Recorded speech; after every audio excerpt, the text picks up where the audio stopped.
Hello world! Thank you for tuning in to They Might Be Self-Aware. On today's episode, a discussion about Daniel's laser eye surgery combined with a listener comment sparks a wild ride into transhumanism. Meanwhile, as OpenAI is facing billion-dollar lawsuits, we ask if AI can write the next Iron Man. Does copyright even matter? Is human creativity evolving or facing extinction? Tune in now. Your future might depend on it. Right here on They Might Be Self-Aware.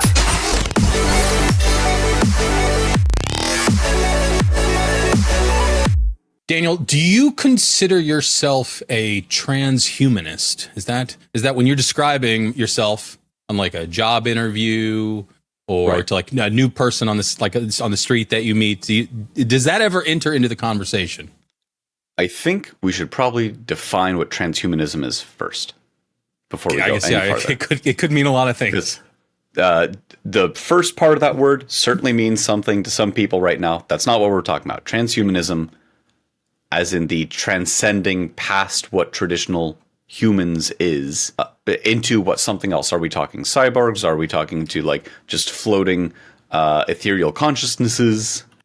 Well, I think it's about using technology as the primary vehicle to transcend into this higher state of being, to have a better body through prosthetics, to have a smarter mind by whether you've got the chip in the back of your head or you're just like actively always typing things into ChatGPT or dictating in to get notes back and to collate things or to have a longer life, to weed out diseases. It just the mind. It could be diseases. It could be cybernetics to like let those who are paralyzed walk again, well into like a cyborg kind of future. I think basically like it's that direct. It's using technology to better humanity, and I don't mean humanity like in the broad sense of like we've been embittered by technology. It's to like elevate them. It's literally part of my sort of whole deal now.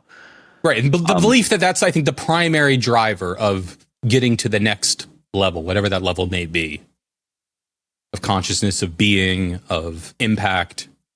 Yeah, I think there are a lot of different sci-fi universes out there where they describe like humanity kind of went a couple of different ways, where there's those who embrace technology and they look like the Borg from Star Trek. And that's what I was thinking, Star Trek, yeah. And then there's people who go like, well, we ended up bioengineering everything, and so it's all still life, but we ended up like splicing our genes, and now you have people with like fantastical bioengineered whatever, which frankly, both of which I think fall under that transhumanism scale, because you would need technology to make the serum or whatever they have to ingest or inject or whatnot to turn into the bioengineered, better, quote unquote, version of a person, as opposed to like blank template human.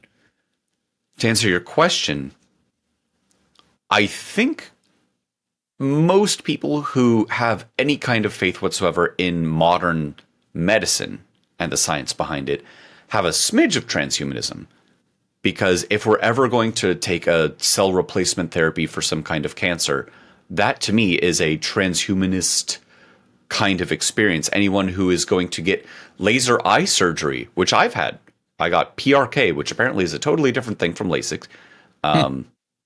Yeah, exactly. That's what I said. That is, if I'm not necessarily a cyborg as a result, I was using laser beams to make my vision better. Anyone who's, I mean, like, does it go all the way down to like using aspirin because a big pharmaceutical company, and like you could imagine, we were talking about ads a bunch yesterday. There's like an ad of, it shows a person and he's sick on the bed. And then there's the cool image of someone in a lab coat and she's mixing two bottles together. And then there's a big machine that's jiggling around the whatever. And then the person looks better. Like, is using a huge factory that does big sterile chemicals to make you better, quote unquote, artificially? Like, is that transhumanism? Maybe only by the very barest sort of implementation. What you're probably describing is like, am I willing to go whole hog to start just ripping out bits and replacing them with robot parts and get a chat GPT just like one of those 3.5 millimeter, whatever, like the plug right into my head to have it 24/7. No. My answer to that is no. How about you? You're a traitor to your kind, man. You won't take the Neuralink chip. No, and I don't need the robot legs, at least not yet. I do think that, like, for medical aid, very much so. Hearing aids, yes. For if I was to ever get like paralyzed and I could use some sort of like exosuit type thing to walk around, yeah, that sounds awesome. But I don't think that I need to like have surgically grafted to me like a little visor for the Apple AR project that's presumably still going on, that kind of thing. Is the end state of transhumanism uploading your consciousness to the metaverse so that, effectively you live forever? Is that the ultimate goal to probably always exist? You're ascending away from your fleshy form into something beyond. And yeah, is that digital immortality, like from literally being uploaded to a computer? Is it you become some free floating just energy, whatever, out in the universe? Is it Transcendence? Sure. Is that the Johnny Depp film? Yeah, Transcendence. Have you seen Transcendence? No, I've not seen Transcendence. Oh, I really like that movie. It is exactly Johnny Depp uploading his consciousness to the metaverse to some degree. Okay. Definitely a sci-fi thriller from 2014, but strong recommendation if you're into this kind of stuff. Watch the movie Transcendence. And it's definitely not the only film or TV show that talks about like what are the Lawnmower Man and other like implications of taking your mind and completely separating it out from your body into the cloud. So no, I don't think that I'm in that direction of like transhumanism per se. Why do you bring that up? Why do I bring that up? Well, one, I think it's an interesting topic, but two, one of our listeners who seems to like subtly identify as a transhumanist, Darvis 1954, if you're out there, thank you for listening, Darvis, was asking us that he sort of sees this transhumanism as an important part of the future and this path that we're on. And he was discussing it in the comments in the context of copyright law. And we were sort of asking ourselves, first, like, to what degree is copyright law kind of mute because we just trained these massive AI models on all the copywritten material in the world, right. And they're open source or open weight, and they're out there, and then we're not going back. We're not going back, folks. You can't. And because of that, have we to some degree defeated copyright, even though perhaps the courts haven't quite yet acknowledged that copyright is a thing of the past? And is that an important step towards transhumanism? Does transhumanism imply that copyright is gone? Yeah, I think that there is a group of people that see the progress that we've made in AI and then see the end goal of like that we are ascending past our mortal bodies, or at the very least we need artificial general intelligence and then artificial superintelligence. Let's get there as fast as possible. Absolutely, to heck with any consequences. If that is your goal, then I can absolutely see why you would say, who cares about copyright? Take all of the data from everything. It literally doesn't matter. Whatever between us and our goal can be put off to the side. I don't think that that is a realistic sort of vision that is compatible with the society that we live in. Not to say that things couldn't change in that direction, and not to say that it isn't de facto in that direction, because like if Meta loses a bunch of these lawsuits, if Apple, if Google, if OpenAI, if Mistral, if any of them start to lose some huge lawsuits from Reuters, from BBC, from New York Times, from whoever, of like, you weren't supposed to train on all of our articles, and all the big book publishers say like, hey, Meta, you've been in the news of like, we saw you saying we're torrenting this huge 87 terabyte whatever thing. We know you used that. And then they get fined $100 million or whatever it is. It just becomes literally the cost of doing business for them, which I'm pretty sure they're going to be fine with. which I disagree with in terms of like when companies get slapped on the wrist like this, it should be enough to make them not actually do stuff like that in the future, as opposed to be the cost of doing business. But if it is, are we as a society or legal system, what have you, basically saying it is okay to do this as long as you're willing to, after getting caught, pay a fine? And the answer to that is apparently yes, because I don't think whenever the Reuters and New York Times and so on lawsuits go through, they're going to then say, OpenAI, you literally have to shut down. This was a very big no-no. We're taking hammers to all of your servers. That's the end of ChatGPT. That won't happen. It won't. Well, They'll be fined a bunch of money, and that's it. It's a very open strategy in general in Silicon Valley that break all of the rules and the laws that you can in order to get ahead now, because by the time our legal system is slow.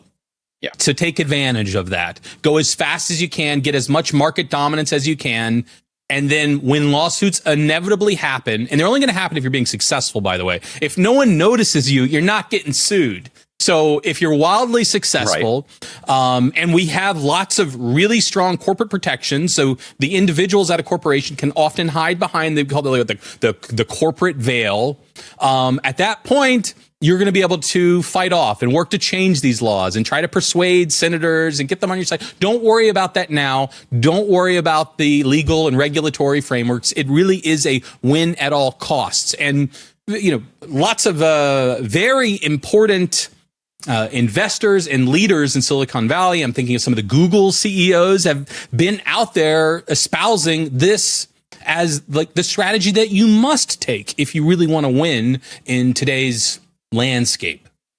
If you don't download that 87 terabytes or whatever it is of books that you're not supposed to be using, you don't have the data that all of the other major players are using, and look how good their models are. It's very much a keeping up with the Joneses if the Joneses are constantly performing crimes to, be doing as well as they are. Again, I very much disagree with do a whole bunch of crimes and just hope that it works out later. But yes, that very much seems to be what is actively going on, and not necessarily just in the AI space, but I think we as a society have noticed our legal system is not quite as nimble as the ability to commit crimes. All I know is that I wouldn't download a car, because that would be a crime. Oh, I loved those. They were like warnings before movies and before playing games and videos. Yeah, you wouldn't download a car. Yes, I would. Those came out way before 3D printers did. If I could torrent Porsche or Lambo, yes, 100% instantly. Absolutely, yes. Press the duplicate button. Doesn't even have to be a Lambo. You could say, hey, ChatGPT, generate me, something that's reminiscent of this particular vehicle, but not quite the same. I used to when I was a kid, I would like to draw these pictures of these incredible stretch limos where I would imagine all of the amenities that I would have in my, limo that was the size of a block. Everyone did that. I definitely also did that. Yeah. Well, here's where I put my second pool, and there's the helipad on my limo. Yeah. Is anything legal? Are the courts doing anything about these AI groups training on copyright material? Has there been any movement there? Well, yes. So there's not one of the big players company, which has already gone out of business due to the legal fees involved in the fight. This was Anthropic, I think, it was Thomson Reuters against a company called Ross Intelligence, which has already gone out of business because of the legal fees, or at least that's what they say. The lawsuit was back in 2020. They were saying, hey, Reuters say that you're using our copyrighted materials. Mm-hmm. Lawsuit. Not only is that company now ground into dust and gone, but the case did actually still go through, and the courts said, yeah, no, you're absolutely right, Thomson Reuters. They did do a thing they weren't supposed to do. You win. So the beginnings of some of these lawsuits are, and therefore like legal precedent, are starting to come out. Yeah. That's why they go after the small player who doesn't have the giant legal team, so they have a better chance of winning, and they can establish the case law. And it doesn't have to take 10 years to get through. But still, it's 2025. This just came out. This is 5 years later, and the company that was being sued doesn't even exist anymore.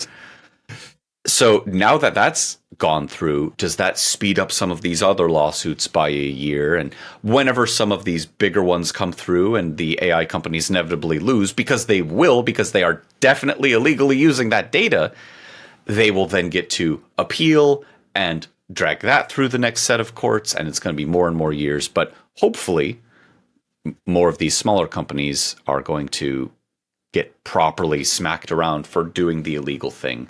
And I do say properly smacked around because everyone who is doing those things shouldn't be doing them. But unfortunately, due to that reality that we were just describing, if you're big enough, it doesn't matter to you. It does matter in that you're going to have to like give some money, boo-hoo, to the courts. Oh no, $100 million. We make that in 11 minutes. Like it becomes the cost of doing business. But then there's also the barrier to being able to do business, which is be big enough and have enough money that those lawsuits for doing the thing that everyone else is doing don't stop you. It reminds me of the music world a little bit, where there are lots of lawsuits about, hey, did you ripped off my song? You're using the same chord progression in your song and mine. You're using GAC, and I used GAC. Those are chords if you don't know. In my song. Therefore, you owe me all the money that you made from my song. And it's interesting to look at the music example, because the argument against this, that I'm not actually ripping off, is that there is a very finite space for the number of chord progressions that could exist. We effectively already know every song or chord progression that could ever happen. So therefore, is every new song just a derivative work? And I mentioned GAC because it's one of the most common chord progressions in any songs. And you can go on YouTube and watch these videos where people play GAC and they sing all these very, very popular songs over G. Look up the 4-chord progression songs. There are a couple really, really good versions. Maybe a D at the end, GACD. And so there's this, but there is this idea in music that it is a finite space. And we haven't yet applied that same idea to the written word, but it is also a finite space. It just happens to be much larger. But arguably, again, every literary work has... This is the infinite monkeys, infinite typewriters sort of thing. It's a bigger search space, but it is finite. And if it's finite, does to some degree that defeat the copyright? Hold on. You're talking to a guy with a linguistics degree or two here. It isn't finite because the English language is productive. There is an infinite number of ways that you can get ideas across and write something out, if only because you don't have to finish writing effectively. But sure, even then, the multiplicative nature of like how many words you could have and then use, it gets effectively infinite, basically a lot sooner than you'd think could be. It's kind of like the doubling of grains of rice on a checkerboard. You're like, well, there's only 64 squares. It ends up being a really big number at the end. And so I think that the argument that you're making there can't work for text. The concept behind it of like, well, could you take plot points and like the kinds of things behind them? And I don't know what the intricacies of like copyright laws it relates to books are, but I do think that you could, at a certain point, maybe not necessarily come up with every plot that there is, because just go on TV tropes, there's like 7 main plots, and that's everything there, supposedly. But rather, have you ever heard of domain squatters? Sure. I may or may not be one. Yeah. For those who are not aware, if you've heard of an interesting name of a thing, you could just go online and like get the domain for that for $25 and then hope that somebody later comes over and says, I'd really like that domain.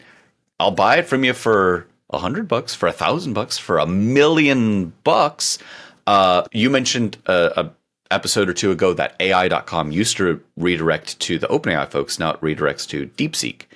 I hope whoever owns it, still owns it, and they're just leasing it because they could really milk that for a lot. But anyways, could you maybe do the same for like books? If you see somebody write a book and you're like, this is obviously going to be a trilogy, and then go out and write 10,000 second books in the trilogy and try to get copyright and be like, okay, look, there are only so many ways that next book would go. Now that somebody wrote book number 2, I have an already published book that goes over the exact same plot points and so on.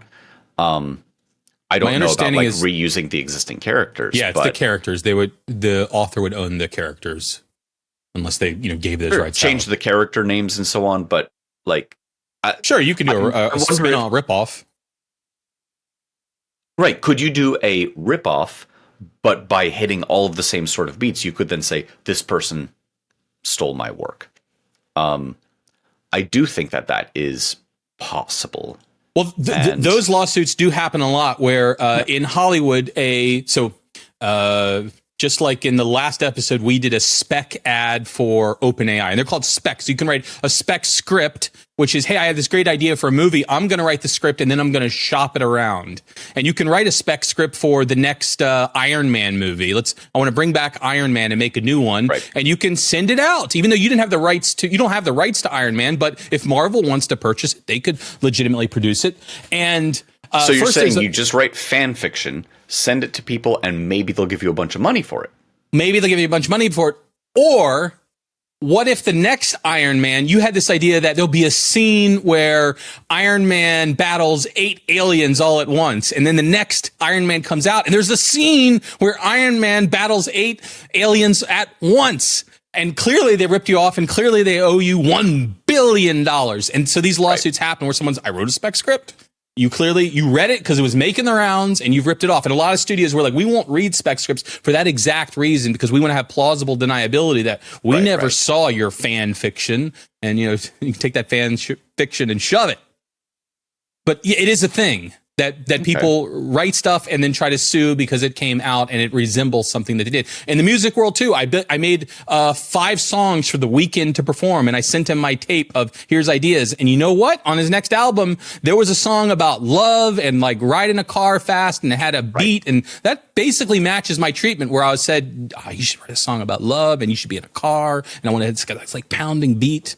And clearly, I am the person behind The Weeknd. All right, here's my unethical AI business startup idea number whatever. It's write spec scripts or, variations of a book based on that first one that came out. But I think spec scripts are good here because you can see $500 million put into some of the big ones these days. You figure out what that next big movie could be and then generate 100,000 variations of it, put that all in a zip file, send that off to the bigwigs at the studio. They may never open it. They certainly shouldn't. Never open a zip file that someone sends you, kind of in general. But if they did, the point is they would see 100,000 spec scripts, any portion of which might be close enough in terms of what they end up making that you could sue them for $1 gazillion. There's an element Please don't do this, by the way. Of patent trolls in all of this too. Right. They buy up a bunch of old unused patents and then try to find anyone that vaguely connects with some of their ideas and sues them with the goal of never actually going to court, but just to get a quick settlement, avoid the lawsuit. Have some IP. And then, but we can also, again, move all the way back. There's also the idea that basically like that everything exists in pi, right? If you draw pi out long enough, you can find the representation for the script for the next Iron Man. And clearly they just ripped off the number. Hexadecimal code. And exactly. They ripped off pi. Not to mention pi has all the secrets. It has your password, your credit card number is right now in plain view in pi. If you go and search long enough, you will find your credit card number.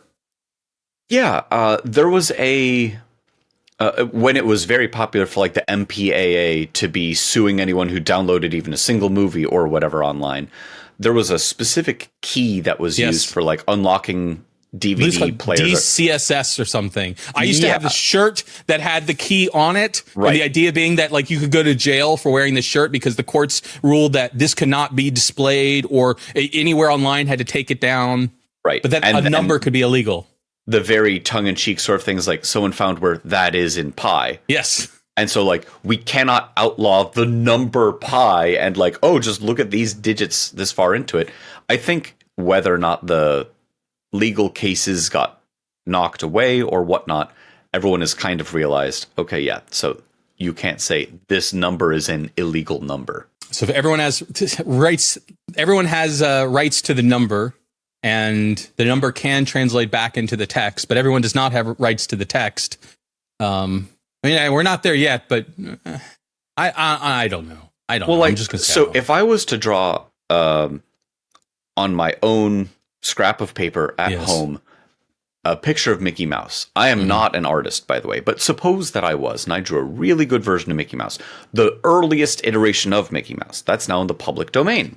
Correct. And I would be allowed to not just draw that, but put it on t-shirts and sell it and like materially benefit from something that I made that has Mickey Mouse on it. I couldn't do that without the Disney SWAT team bursting in through my window of trying to sell and benefit from a modern version of Mickey Mouse. Boy, will the mouse get you if you try and do that. If there's any company that you're going to try and not use their IP for lack of, or for fear of being absolutely gotten, I'd say it's Disney. So don't do that. But I could draw a modern Mickey Mouse on a scrap of paper at home and not do anything with it. The same kind of thing when it comes to like copyright. The whole point behind copyright law and trademarks and so on and patents is that I, a person or a company, make a thing and want to benefit from it, and there are protections that our country has put up in place to say you, the maker of this thing, are the only person who gets to benefit from the thing you made for a period of time. And all of this back to kind of the comment that we were talking about, one of our listeners gave us, is if we throw all of that out in the pursuit, the dogged pursuit, darn the consequences of just get to this AGI, artificial superintelligence and beyond, completely shed our mortal coils. I don't think that our society is built to accept that. And that a lot of people who like to make things don't find it very palatable to say, I would make stuff and other people can benefit from them instead of me just because. So that's why we've got those laws. And I think the question, going back to the AI angle, is that antithetical to our current, our generative AI world where everything is built on the data? And so is it just an inevitability that it will go away? And then we could even go a step further and say, has it already gone away? Well, it has effectively already gone away, which we'd already discussed. But should it have? I think the answer is no. Just like people are able to grow as beings without having to see every copyrighted piece of media out there. I have to pay to rent a movie or to buy a movie. Now, I could download a version of it for free and risk going to jail or paying some huge fine. But like, I don't think that it is necessary to have an intelligence specifically by illegally getting access to a bunch of material. We talk about de factos and so on, but like, Mickey, I don't think that it's necessary inherently. So this would create a very interesting alternative reality. So Mickey Mouse took 96 years from when it was first came out before it entered the public domain.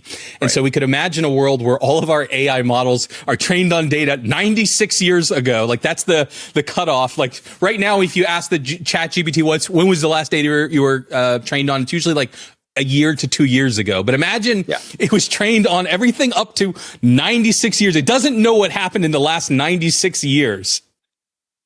And it slowly catches up. And so like it's still programming with punch cards. It's like, put your punch card in.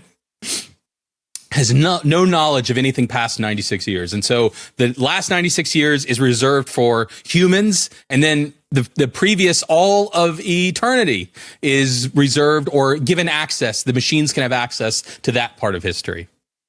I think that's a very interesting idea, though we've seen the happy medium of a bunch of these media companies realizing what has effectively happened and said, well, we'll benefit in what way we can.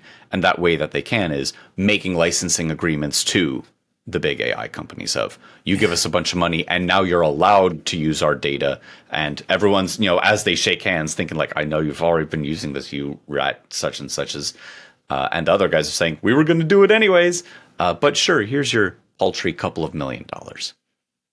I think they're just, making hay while the sun is shining. They realize, these media organizations realize that their future, unless they radically change what they're doing, is going to be much, much smaller than it is today. So take the payout now while there's an opportunity. While OpenAI is writing these $10 million checks, we've talked about these $10 million checks. Go ahead and take one, because there's effectively no downside, because they already trained on all of our data, and the most we can do is extract some dollars that will eventually dry up, because what we're doing is no longer super valuable to society. How we are doing it today, I do think there's an alternative where it is valuable, but less and less people are tuning into the nightly news, are reading the newspaper, and are even going to like news websites. It's going down. Well, so regarding the working together of these companies, and I mentioned Thomson Reuters a couple of times now because of the lawsuits, they aren't just going and suing people to try and get what of their pound of flesh back they can. They're also working with other companies. So Anthropic, the makers of my beloved Claude, and Reuters are working together specifically for some enterprise AI models, which I thought was really interesting because, and we haven't really talked too much about this lately, but when it comes to large language models, hallucinations are a big concern of what happens if it just asserts something and is just wrong.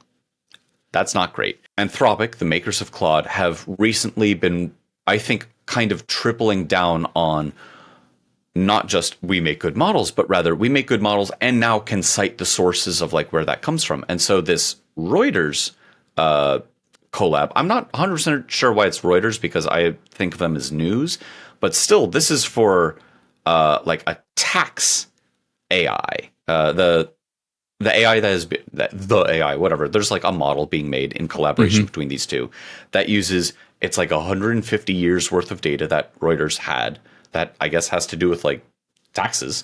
And because of the way that Claude has been put together, and they are focusing on like, we can cite sources of this is where this came from, which I think would be wildly important for tax related reasons. If you're going to ask an AI, hey, I need tax advice for this specific thing, you'd really want to be sure that you can trust where that information and that answer came from. So I think that's a really good use of these companies saying, we're not going to just let you steal the data. We're going to actively work with you for something that maybe you didn't even have. Maybe it is part of our specific data lake that no one else had access to, especially before it happens to get out anyways. I think that's a really, really interesting use case. And specifically with a company that says, like, we're not just going to generate answers. We're going to generate answers and tell you why, or rather where it came from. I'm thinking about I haven't done this in a while, but one of the things I used to like to do is have the AI write me scripts for new Rick and Morty episodes. And so I'd give it needs to cite its sources of, it's really funny because they said this one other thing in a different episode. No, I would just give it the premise, and then I would say, write a Rick and Morty episode about it. And for me, at least, I would just like laugh hysterically reading them. Hold on. You'd laugh? Are you saying that it can do a good job with humor? In that instance, I would definitely enjoying it. Interesting. But if if the output from the AI for, okay, again, write the next Iron Man movie or write the next Rick and Morty episode or write the next novel is indistinguishable from a human, at that point, why would I ever want the human version? Or like, why would I? So like, can we bypass copyright you could that get way? it faster and cheaper and so on by having an AI make you potentially it's better, but yeah. Specific content that is right up your alley. Yeah. Well, at that point, don't the humans have to sort of say like, okay, forget about the copyright part because that's we can't compete. It's like you can work with the human, but they have all these copyright laws around what you can and cannot do with their data, or work with the AI and get a product that's just as good without any of those restrictions on it. And at that point, when I can get the just as good without the restrictions, don't the humans have to go ahead and say, okay, fine, no restrictions? Is it the I think a lot of people will go to that easier option. Yes, but I still very much believe that for the people who like to create, and even if it becomes extremely easy to create anything basically immediately with AI, that's not going to stop people from wanting to make stuff. People didn't stop making shirts from hand from like raw wool just because there's machines that can spin out 1,000 shirts in an hour.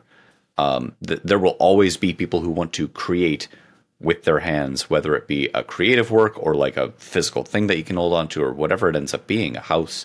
I do think that it's going to very quickly get to, because I've seen on like the AI video subres, there's stuff that I've watched like an entire 10-minute short and it was entertaining and well put together. And I know a person had to edit it and do a bunch of different variations of the shots. But like considering where we were 1 year ago, holy moly, we've seen a tremendous amount of progress in that direction, and there's no reason to think it's going to stop.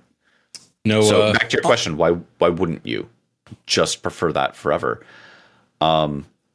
It's a new medium, not a new medium because it's not like movies versus movies too. It's movies made by a different sort of entity, and I think it just becomes one of these sets of options out there. I like that framing of it as a new medium.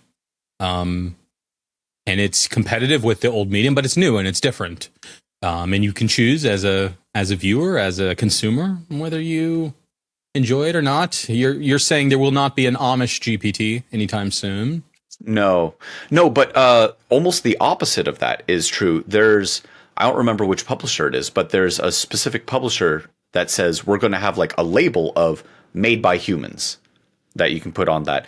And my immediate thought was, well, how can you be 100% sure that they didn't use any AI whatsoever for punch up? And in the article that I read, it did mention like you can of course use like autocorrect and things. But the point being, if you're going to get this label, you aren't using generative AI at all for like, I generated this whole page and maybe I'll make a couple of edits.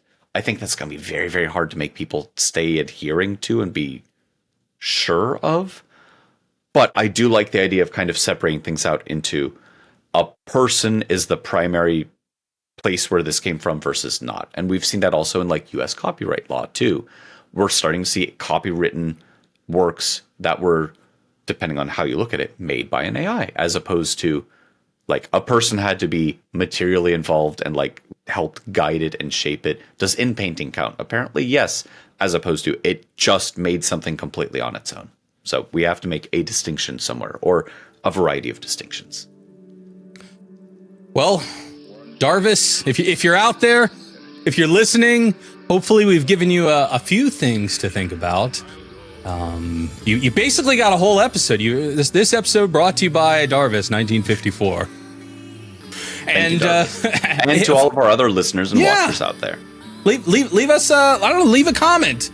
Do you have something that you think, or something you agree with or disagree with, or you're wondering about?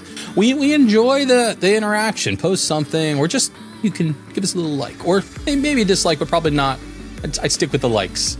You could subscribe, even better. And then these episodes just continue to magically appear. It's all magic. Potentially done by AI, potentially not. You may never know. I guess when the lawsuits come in, then you'll finally know. Right. The lawsuit's 6 years from now. Yeah. Yes. Find us anywhere you can find podcasts or watch us on YouTube. But we will be here back again in just a few more days for another episode of... They might be self-aware.